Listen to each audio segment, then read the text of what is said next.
we've obtained exclusive audio of what we believe is Chiefs head coach Andy Reid and his wife Tammy. We'll let you be the judge. You can eat diet food, you can bring it in, you can do whatever you want. The little I ask is you not promote it on Instagram and not bring it to my games for the world to have to see, so they have to call me. I don't understand. Well, I don't see your views. I wasn't raised the way you were raised.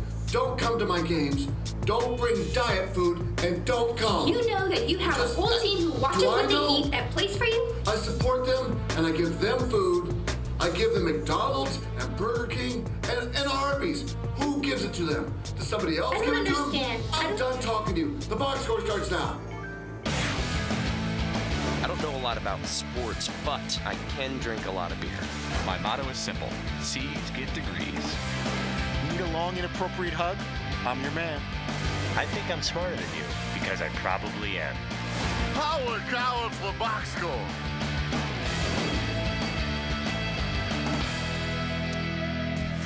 Welcome to the Box Score. I'm Brock here in Los Angeles. The Danettes are joining us from Milford, Connecticut. The sun is coming out, gentlemen. I think it's going to be 100, so I am going to keep my shell back neat all the way to the top today. There was a buzz in the man cave today as Paulie arranged for a visit by a surprise guest. What set the wheels in motion, Paulie? Well, we've been trying to get Josh in right after he left Good Morning America to join NBC Sports, and didn't really look promising. Ran into Josh about a week ago, and he's really doing nothing right now, and he said, yeah, let's do something. Talked to his bosses, they said, sure, let's do something next week. Seton, by keeping the guest a secret, does that put any production elements in jeopardy? Because I'm sure the guys in LA needed time to prep. Yeah, I would imagine it affects the TV side more than the radio side. I mean, we've been doing this a long time, and you can prep for a guest on the fly. So I'm sure Paulie had a lot of different angles that he wanted to hit with Josh. And some of it, once Dan saw that it was Josh, was pretty self-explanatory. We already had at least a segment full of material just off of no prep. But yeah, I mean, TV's got to get graphics together and all that stuff that they do, I guess. Yeah, Brock, I caught a lot of heat this morning because I was trying to keep a secret, hence secret. And so I know it sounds weird, but I didn't want to tell anybody. I wanted to surprise everybody. But I understand they've got a job to do and they got to get their graphics together. So I think maybe an hour and 20 minutes before Josh came in, I told LA who the surprise guest was. I just wanted to cut down the odds of it getting to Dan or getting to other guys in the studio, make it a real kind of surprise. There's so few of them in our industry. Well, it was a surprise, and Josh made a grand entrance into the man cave, and he was in a loving mood with hugs for everyone except Seton. Fritzy, what was it like meeting another serial hugger?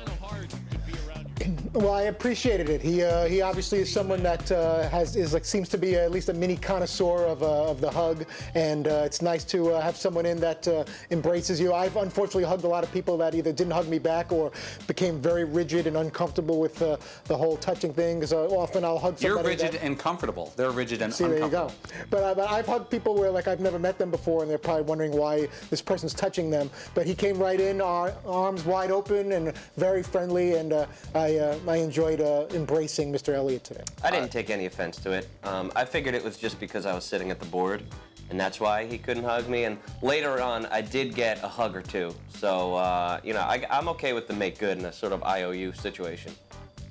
Well, Fritzy loved it. I think I saw a leg kick up. Josh was quick to compliment DP on his tribute to Jack Ramsay, and also broke news that he'll be working with the boss on Sunday Night Football. He also took time to give you guys some love. Fritzy, let me tell you, there's no better booker. I just want you to know that. Thank you very much. And McLovin, who I knew as Andrew. Yeah. You're an editor par excellence, and I just love to see what's happened with you. What is going on here? And I got to tell you, it's like you're stealing my prom date right in front of me, man. And Seton, look at you. You've been working out. You look great. No, he's not. Oh my God. You look great. Show how fat he is. See, I appreciated that, but I was blushing. I was warm feeling, but it dawned on me that maybe Josh is a bit of a schmoozer. A bit. Maybe there's a bit of effectiveness there. You didn't think it was an authentic compliment? Well, when he said Seton's been working out, then Right, because that was obviously not a shot. Okay, so I put on a couple pounds, big deal.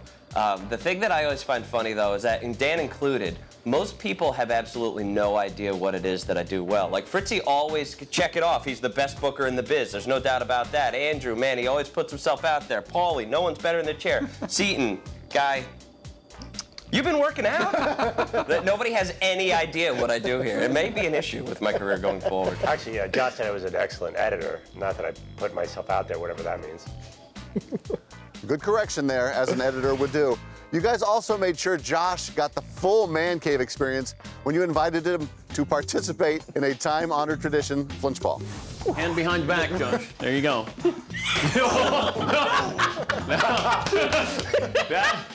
That's technically a flinch, but the flinch ball gods are smiling on me thus far. Wow. Nice. It's the best thing ever. I'm telling you right now, okay? It doesn't seem like a lot, but when you see somebody line up across from you and they throw the ball for the first time and it bounces, it's terrifying. It's absolutely terrifying, and that reaction from Josh really said it all. Where you get like, oh boy. When an oblong yellow ball is flying at your groin, you can learn a lot about a person. Yeah. It's gut check time, literally and figuratively. You surprised the boss in the past on a number of occasions, so we asked him how this one stacked up on today's edition of Boss's Thoughts. Paulie asked me if I wanted Josh Elliott on. I said, nah, probably not, because all that does is that just sort of feeds the fire of Josh taking my job, or Bob Costas, or Matt Lauer. So you can see how much my word means around here. So Paulie brings in his buddy, Josh Elliott, and Josh seemed very familiar with the show. The Danettes, sucking up to him. So I let Josh have his little day and have some fun. And then I thought I'd ask some tough questions to him. Just ask him if he was here to take my job. I think Josh is smart enough to know that's a big boy chair that I sit in right over there. You don't want to sit there. You're in the high chair. I'm at the big boy table.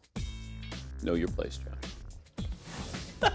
I'm going to go back to the start of that clip, and I asked Dan, would we want to have Josh Elliott in studio? He said, probably not. Dan knows better than that. If you do not want me to do something, you have to tell me no at least twice. And it has to be a definitive no. Probably not. To me, that means go ahead, dude. Coming up, we'll find out why one of the Danettes has never used a passport, and we'll hear from you, the fan, as we answer your questions for the guys. Stay tuned.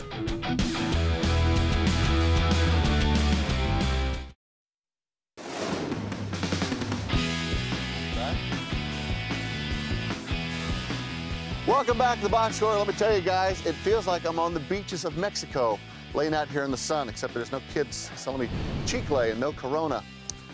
Paula, Brock, you're clothed like completely. I mean, you got like the only thing I can see are your wrists. Well, that's all you really want to see. That's really all you want to see. a little burnt up here on my neck. Paula, your front row buddy dropped a bombshell today when he admitted that he's never been out of the country. Take a look at your face here when Seton shared that fact. Paulie, how stunned were you, or any of the Danettes, at this revelation? I was pretty stunned. I think Seton has said this before a bunch of years ago, but I think he's about 35 years old. I think I was a little surprised that maybe not a Canada-Mexico situation. Yeah, I kind of remember also that he may have mentioned that years ago, but I thought from the time that I remember him saying that to now that he might have gotten a little overseas trip in at some point. So, yeah, I was surprised, too. I've had a long discussion with Patrick about this, so I wasn't surprised, although I am surprised. Does that make sense? And to be fair, we don't get the kind of vacation time here that we can go for 2 weeks overseas. Well, yeah, I wasn't really aware that this was some type of admission or bombshell, my vacation habits. But, you know, I didn't grow up with a lot of money. My parents are both civil servants, so we either went to the Jersey Shore or Vermont. And then I started working in radio, where not only do you not get any time off, but you don't actually get any money along with all those hours. And then by the time I did start making legitimate income, I had a family to support. So, no, it just never really happened. But I'm hoping that in the future, I've definitely got places I'd like to see. What's number one on the list, if you could just do one? Probably Barcelona. Dude, Vermont is basically Canada. You're right there. Just, you can drive for an hour. Just drive, pop in, pop out. You gotta have the paperwork, too. Well, I'm sure all of you would love a long vacation out of Milford in the near future. So we were wondering, if you had a one-way ticket to any foreign country, where would you go? So why don't we play a quick game of... No! Your Road! I think you got this one. Let's begin in the back row. McLovin, which foreign country would Fritzy love to have a one-way ticket to? I am going to take a stab. How about Israel? Because he said it in the break right before we got here. Let's see, was it the Holy Land? One-way ticket. I've always wanted to go to Australia. So hopefully I would have a good time there. I would get that one-way ticket right to Sydney and check out what's going on over there. You guys can't even cheat right. Dude, you just said I it. know. I said that Israel's among the places I'd like to go to. No, you didn't. You said that was I really the like. place. No. You specifically said. I would like to go to Israel. I'd like to go to a lot of places, but I'd really like to go to Australia. Israel can wait. I'll go to Australia first. See the kangaroos. But that is pretty bad that I just said that and that wasn't the right answer. Front row Seton, where do you think Polly picked? Now, is this one place that you've never been, or the one place you'd want to go? Want to go and stay, I think. Oh man, a Jeepers Creepers. Something in me wants to say Italy, but it's got to be England because of soccer. Let's see, was it England? I'm going England. There's a lot of countries that I consider. Ireland is great. England is great for the soccer, but Italy. Food, soccer, beaches, great scenery. And did I mention food? Dang, I had it, dude. I had it. Yeah. I had it. You know, McLovin, Seton had that one. I like soccer. I love food. I mean, let's not kid each other. Soccer's great, but it won't fill me It's up. not like Italian barbecue is a thing. Yeah, but in Italy they had the food and the soccer. In England, the food's okay, but the soccer's great. That should count. It's I know close. you. You go ask George Clooney why he's engaged over there. Back to Fritzy, what did McLovin say? I don't know. It's just something tells me the Netherlands. I could see him wanting to go hang out in like Holland or Denmark or something like that. I'm gonna go Netherlands. Well, let's see if you're in touch with your back row mate. So I'm not allowed to return home? Canada. Nobody's tan up there. It's just like me, and they're very friendly. They like good sports. I'm into it. I was never going to guess Canada. I know the Netherlands. Have I never mentioned one thing about No, it? I get this vibe, this Holland, Denmark, Netherlands. But guys, that's a classic Fritzy guest. He was able to get multiple countries in one guest, the Netherlands. And neutral territory there. Yeah, extremely I could see you, with the blonde, blue eyes and the pigtails. The Netherlands does not encompass Holland. I know, but I supposed to guess just an area like that. They're nowhere near each other. I'm not very good in geography. But I thought one of those areas would be your thing. Why Canada? That's boring. I don't know, but Vancouver, Toronto, Montreal. you want to go to the Netherlands, because we know why you want to go. There's a lot of It is what it is there. All right, I don't know what you guys are talking about. And finally, Polly, this may be a layup, and I'm sorry for the analogy. Where did Seton choose? This is tough. I'm going to go Spain, specifically Barcelona. Was it España and the tapas? The first place I would go, to Barcelona, so Spain. Boom. There you go. Barcelona. That's so weak. Spain. How do you feel It's my about favorite restaurant here in town, and it's also the place that I want to go visit. that? Challenge flag? We can't let that stand. That's ridiculous. Dude, you can't even cheat right, so I'm not talking to you right now. Israel. It stands, and the front row stands as winners. When we come back, the Danettes do their best to answer questions from Dan Nation. Don't move, more box score on the way.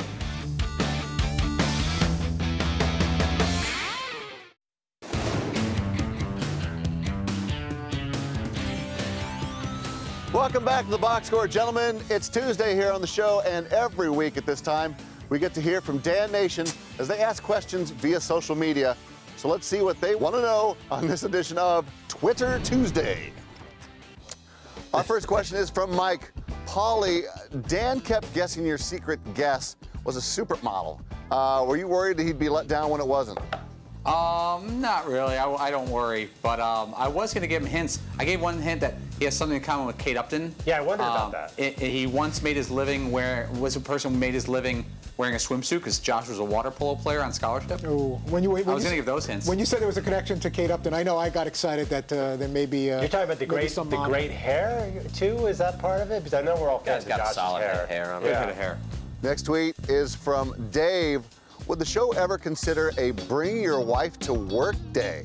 Man, I don't know if we've ever considered Bring Your Wife to Work Day, but we definitely threw around the idea of a wives-only box score which had everybody seemed to be in favor of, yet somehow that's never actually happened. So I don't know if we're all really in favor of it as much as we might say we are. Let me ask you this, Brock. If you were doing a no-holds-barred interview, which of the Danettes' wives would you want to talk to if you could only talk to one? Total truth. Fritzy. Easy money there. I would want to know what goes on behind those closed doors in the Fritzy household. Yeah, I don't blame you. When there's lo mein and pepperoni to peel off the walls, there could be something exciting happening there. Oh my goodness, I'm not going to eat pizza for a week. E-Rock wants to know, I get scared watching McLovin's drink beside his computer. Thought about installing a cup holder. Interesting. It's a good idea. Great idea. But is it really? I know how you guys like content. I feel like my spills are a major contributor. Yeah, we want you spilling things as much as possible. I don't think a cup holder can contain your clumsiness. Yeah, no, just because there's a cup holder does not mean that you're not going to still spill stuff all over the place. Right, it's just a different fashion. Yeah. Let's go to H, who asked, at this point, how long could you guys carry another host other than DP? Months? Forever? Carry another host other than DP? I'm trying to think the longest run of a guest host. Probably a Mike Florio 4-day situation, or Chris Mannix 3 or 4. There may have been a Mannix situation. 3 or 4 day situation. You know what? I mean, we could work with any host as long as we needed to, but there is something like, all right, it still feels like a substitute teacher, no matter who it is. Extended stay guest hosts are not ideal, even though the guest hosts that we have in here are awesome. There's just something about DP being away for a while that's kind of like, and we can never, the four of us can never be anybody else ets. Like there's no other part of that solution. Florio like the ets, Josh Mannix Elliott ets. ets, you know, like it just really wouldn't work. We kind of revolve around. Okay, that's a good question. That is Dan Let's say Patrick. Dan all of a sudden got upset about something and retired tomorrow, and this show has a business deal. There's a business in place. What if the DirecTV said, we're going to keep this show in place for the next 6 months with a guest host, and then we're going to revisit it? Would you guys leave immediately or stick with the guest host? 6 months isn't that long. Yeah, I'd probably stick it out. It depends who I'd like to know who the guest host was. If if it was a Costas or somebody like that, or a Costas Nance. for 6 months. But yeah, I'd stick it out, and see how the 6 months would go. I'd be disappointed, but I'd hang in there. All right, speaking of sticky, and finally Nikki tweeted, Fritzy, what did you write to your former first grade teacher, and how did your wife react to hearing about it on the show? She wasn't real pleased. She wanted some more information about it, but I was just basically sending some, flirtatious kind of note that just, I think she had sent a note because she was friends with my mom that they had taught in Can you be specific? I just basically said, I always. Can you be specific? I always had a big crush on you. What are you wearing? I've been very bad. I should probably. She's wearing a walker. I should stay after school and remember those days. And I'd reference, different math problems she may have helped me with. And we used to have this book called Reading for Concepts. And they had these little flashcards, with the math and everything, with the little box to fill in the number. And I just let her know that it had been a while, and that's what Facebook is for anyway. At least that's what I use it for, to get in touch with old friends or very old friends. And I may let her know on occasion when I'm on the road and what hotel I'm in. But that's that's neither here nor there. She probably doesn't look like she did back when I was in first grade, but she was something. I really liked first grade. Fritzy, my first grade teacher was a battle axe. What did your first grade teacher wear to a class? She didn't wear anything as provocative as I would have liked, but sometimes she'd come over and check the homework and and do the kind of the lean over thing. And I always felt in my mind that she was leaning over a lot further to check my homework than any other kid, and I took that as a sign that she thought I was cute. So I kind of had that fantasy going for about I guess close to 40 years now. To me, this clears up a lot, Brock. I mean, Fritzy can't help himself. He's been like this since age, what, 5, 6? So, I mean, we don't blame Fritzy for his, not personality, his proclivities, whatever you want to say. But he's been this way wire to wire. She had this wiggle when she'd write on the chalkboard, and I'll leave it at that. But, first grade was great. First grade. First grade. Thank you, Jens, for reaching out and touching the public, and Fritzy, hopefully not touching your first grade teacher. We're not done. When we return, we'll see why one of the Danettes is maybe making a trip to Home Depot after the show. Come on back.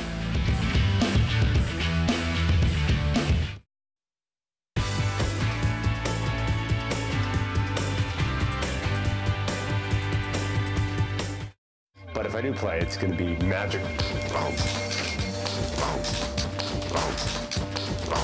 Oh, no. You need help? I just broke my glasses. No.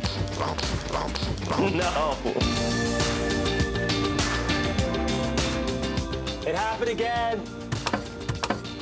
You broke your glasses? These are like $400 glasses. It's gonna be magic. It's gonna be magic, magic, magic, magic. Welcome back to the box score. Ah, yes, the video that never, ever, ever gets old. Guy, there was even more damage in the man cave today as the boss took to the court and broke one of the covers for the ceiling lights. Now, Josh Elliott was the one who originally cracked it, so McLovin, should we send him the bill? You know, Josh's contract was publicly reported, so yes, I do think we should send him the bill. I think he can afford one of these light things. He can cover it, and any labor involved, that should be all on his dime. He's pretty tall too. He should just get up there and fix it himself. You know, he's new to NBC Sports. I didn't really want to make him do that, but that's normally the policy here. I'm kind of hoping we don't replace it, actually, so we can have like a moment like in The Natural where the ball hits the lights and it's like everything starts exploding, slow motion. That would be so sick. The boss, no stranger to wreaking havoc in the studio. As we look back here, Dan's attempted trick shot destroyed some poor cup of coffee. Then Dan kicked a football and took out a wooden doll, which ended up losing an arm. Oh, poor thing. Then Dan threw a football, which bounced back and took out some of Seton's stuff, and then also managed to shatter a tambourine given to him by Hootie himself, Darius Rucker. Seton, what kind of insurance policies have been taken out in the man cave? Man, I don't know. That's a good question. I hope that we have a pretty significant one, though. A lot of the stuff in here is priceless, actually, so because it's not worth no anything. getting it back. Seton, anything broken at your house at a party when you were growing up? Oh, dude, are you kidding me? Well, Mom and Dad, sorry to tell you all this. One time, my parents were gone, and I had a party at my house. And it was like, just started out innocently enough on a Saturday afternoon in the summer, and we were gonna throw on some burgers, and we may have gotten into our cups a little too early and never quite got those burgers on. And sometime around 1:30 in the morning, there was a gigantic fight of hamburger meat that was thrown all over my kitchen, everywhere. It was every square inch of my parents' kitchen was covered with this stuff. And for months afterwards, my dad would be like looking at the wall and pick something off and be like, what the hell is this? Whatever. Like, it was ugly. Speaking of meat, Fritzy, my man, who's on tomorrow? Tomorrow we'll be joined in studio by Knicks power forward Amari Stoudemire, and we'll also be joined by actor-comedian David Spade visits the New York City Man Cave. Thank you, guys, and thanks for watching The Box Score. Set your DVR or tune in weekdays at 3 p.m. Eastern, only on Audience Channel 239 on DirecTV. Cheers. I don't know a lot about sports, but I can drink a lot of beer. My motto is simple: C's get degrees. Need a long, inappropriate hug? I'm your man. I think I'm smarter than you, because I probably am. Hey, thanks for watching The Box Score. Holy cow!